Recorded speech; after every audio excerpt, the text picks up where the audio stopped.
Spain, जी हाँ वही Spain, जहाँ एक वक्त में मुसलमानों की शानदार हुकूमत कायम थी। आज वहाँ मुसलमानों की आबादी सिर्फ 5% रह गई है, जबकि अक्सरियत ईसाइयों की है। लेकिन सवाल यह है कि एक इस्लामी खित्ता, एक मुस्लिम सल्तनत आखिर कैसे एक क्रिश्चियन कंट्री में बदल गई। आइए चलते हैं तारीख के औराक में।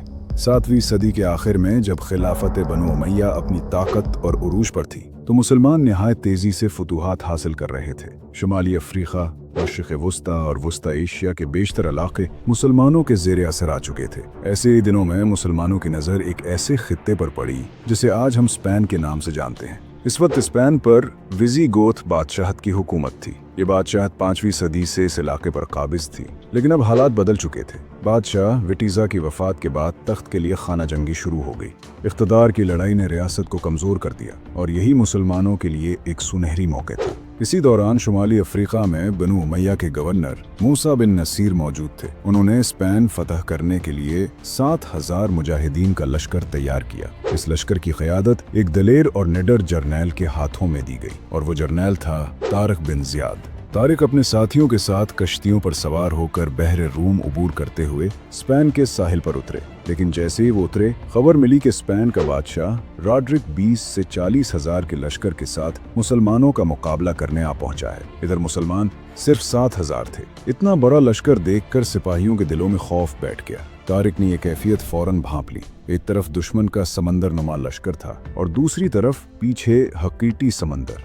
ऐसे में तारिक ने अपनी फौज को हुक्म दिया, तमाम कश्तियां जला दो, ताकि अब हमारे पास 2 ही रास्ते हों, या तो फतह या शहादत। यूं स्पेन की सरजमीन पर एक नई तारीख लिखने का आगाज हुआ, जंग का आगाज हुआ। तारिक बिन ज़ियाद और उनके साथियों ने निहायत बहादुरी और शुजाअत के साथ लड़ाई की। दुश्मन लश्कर तादाद में बेशुमार था, लेकिन ईमान और जज्बे ने मुसलमानों को मजबूत रखा। आखिरकार अल्लाह की नुसरत से ये जंग मुसलमानों के हाथों में आई और वो फातिह करार पाए। इस फतह के बाद तारिक बिन ज़ियाद की फौज ने 1 साल के अंदर अंदर स्पेन के दीगर अहम शहरों को भी फतह कर लिया। इन फतूहात की खबरें गवर्नर मूसा बिन नसीर तक पहुंची तो उन्होंने भी 18,000 का एक मजीद लश्कर तैयार किया और तारिक की मदद के लिए स्पेन पहुंच गए। अब दोनों लश्कर इकट्ठे हो गए और इस इत्तेहाद ने जल्द ही पूरे स्पेन को मुसलमानों के ज़ेरे नगीन कर दिया। यूं अंदलस में इस्लामी सल्तनत की बुनियाद रखी गई। लेकिन उधर मशरक में हालात बदलने लगे। उमवी खिलाफत के मुकाबले में एक नई तहरीक खड़ी हो गई और ये थी अब्बासी तहरीक। उनके कायद का नाम था अबू मुस्लिम खुरासानी।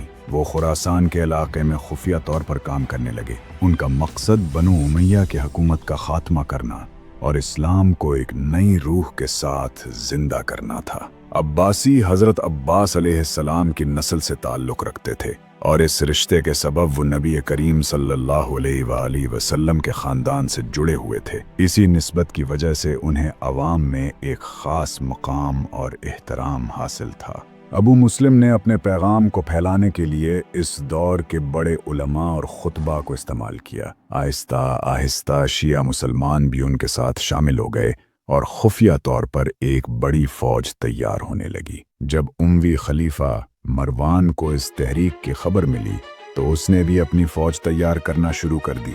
दोनों लश्करों का टकराव दरियाए ज़ाब के किनारे हुआ। मरवान की फौज तादाद में बड़ी थी, लेकिन अब्बासी फौज के दिलों में ईमान और इनकलाब का जज्बा मुज़्ज़िन था। अबू मुस्लिम बार बार सिपाहियों को जोश दिलाते और फतह का यकीन दिलाते रहे। आखिरकार जंग शुरू हुई। अब्बासी सिपाहियों ने बेमिसाल बहादुरी का मुजाहिरा किया और हैरान कुन तौर पर यह जंग अब्बासियों ने जीत ली। मरवान शिकस्त के बाद मैदान छोड़कर मिस्र की तरफ भाग गया। यूं उमवी खिलाफत का ज़वाल शुरू हो गया और अब्बासी खिलाफत का नया दौर कायम हुआ। मरवान शिकस्त के बाद मिस्र भागा, लेकिन अब्बासियों ने उसे वहां जा पकड़ा और कत्ल कर दिया। फिर अब्बासी लश्कर दमिश्क की तरफ रवाना हुआ, जो उस वक्त बनु उमैया का दारुल हुकूमत था। दमिश्क भी फतह हो गया। यूं सरकारी तौर पर अब्बासी खिलाफत कायम हो गई। अब्बासियों ने बनु उमैया के अफराद को एक एक करके कत्ल करना शुरू किया और जिन लोगों ने अहले बैत के साथ जुल्म किया था उनकी कब्रों को खोद कर भी उन्हें इबरतनाक अंजाम दिया गया। इस खूनरेज इंतकाम को देखकर बनु उमैया का एक शहजादा अब्दुर्रहमान मशरक से भागकर स्पेन पहुंच गया। इस वक्त स्पेन मुकम्मल तौर पर मुसलमानों के कब्जे में नहीं था। अब्दुर्रहमान वहां पहुंचकर खुद को स्पेन का खलीफा करार देता है। यूं बनु उमैया की बाक़ियात सिर्फ अंदलस तक स्पेन महदूद हो गईं। अब्दुर्रहमान ने स्पेन का नाम अंदलस रखा और इसके दौर में यह खित्ता तरक्की करने लगा। अंदलस के शहर कुर्तबा में इल्म व हिकमत का चर्चा हुआ। दुनिया भर से तलबा यहाँ इल्म हासिल करने आने लगे। यहाँ अजीम साइंसदान पैदा हुए। रियाजी, अलजबरा, फल्कियात, तिब और दीगर उलूम में बड़े बड़े कारनामे सामने आने लगे। लेकिन कुछ अरसे बाद कुर्तबा के अंदर मुसलमान आपस में तकसीम हो गए। ताकत और इक़्तिदार की लड़ाई ने उन्हें टुकड़ों में बांट दिया। इसी दौरान शुमाली स्पेन में क्रिश्चियन ताकतें उभरने लगी। उन्होंने आहिस्ता आहिस्ता मुसलमानों के खिलाफ हमले शुरू किए। इब्तिदा में मुसलमानों ने उनका मुकाबला किया, लेकिन जल्द ही हजीमत का सिलसिला शुरू हो गया। मुसलमान बार बार शिकस्त खाने लगे और रफ्ता रफ्ता कमज़ोर हो गए। यहाँ तक कि एक दिन स्पेन में मुसलमानों की हुकूमत बिल्कुल ख़त्म हो गई। और जैसे ही मुसलमानों का इख्तिदार ख़त्म हुआ, क्रिश्चियन हुक्मरानों ने ऐलान किया, या तो इस्लाम छोड़कर ईसाईयत कबूल करो या फिर मौत के लिए तैयार हो जाओ। ये सुनकर बेशतर मुसलमान मजबूरी में इस्लाम छोड़कर ईसाई बन गए और यूं अंदलस में मुसलमानों की खिलाफत का इख्तिताम हो गया।